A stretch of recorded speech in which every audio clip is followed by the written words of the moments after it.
السلام علیکم، بسم اللہ وصلاۃ والسلام علی رسول اللہ۔ سوال ہے جی، دنیا میں اسلامی نظام کیسے نافذ ہو سکتا ہے؟ گزارش یہ کہ سب سے پہلے اسلامی نظام کہتے کسے ہیں آپ؟ اگر تو اسلامی نظام سے مراد یہ ہے کہ چور کا ہاتھ کٹے، قاتل کو قتل کر دیا جائے، زانی کو رجم کر دیا جائے، شرابی کو کوڑے مارے جائیں، تو اگر تو اسلامی نظام صرف ان چیزوں کا نام ہے تو یہ اسلامی نظام نافذ کرنا تو کوئی مشکل کام نہیں۔ مسئلہ یہ نہیں ہے۔ سب سے پہلی تو بات یہ ہے جو سمجھنے والی ہے، وہ یہ ہے کہ کیا میں اور آپ جو پوری دنیا پر اسلامی نظام نافذ کرنے کی بات کرتے ہیں، کیا ہماری شکل و صورت، ہمارا لباس، چال ڈال، اٹھنا بیٹھنا، چلنا پھرنا، کھانا پینا، سونا جاگنا، نشست و برخاست، گھر کا ماحول، کاروبار، بزنس، تجارت، کیا دین کے مطابق ہے؟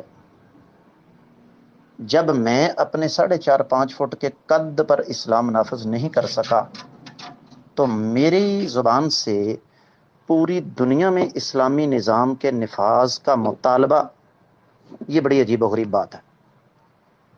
میں آپ کو بتاتا ہوں کہ اسلامی نظام کیسے نافذ ہوگا۔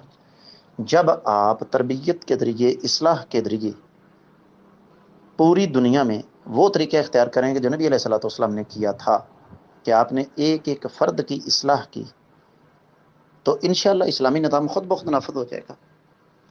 بدقسمتی یہ ہے کہ ہماری تو صورتحال اس وقت اس قسم کی بنی ہوئی ہے کہ ہمیں اپنی دنیا اور دوسروں کی آخرت عزیز ہے، اور ہر بندے کے ساتھ یہی معاملہ ہے۔ جب تک یہ سوچ، جب تک یہ فکر تبدیل نہیں ہوگی، اسلامی نظام آ ہی نہیں سکتا۔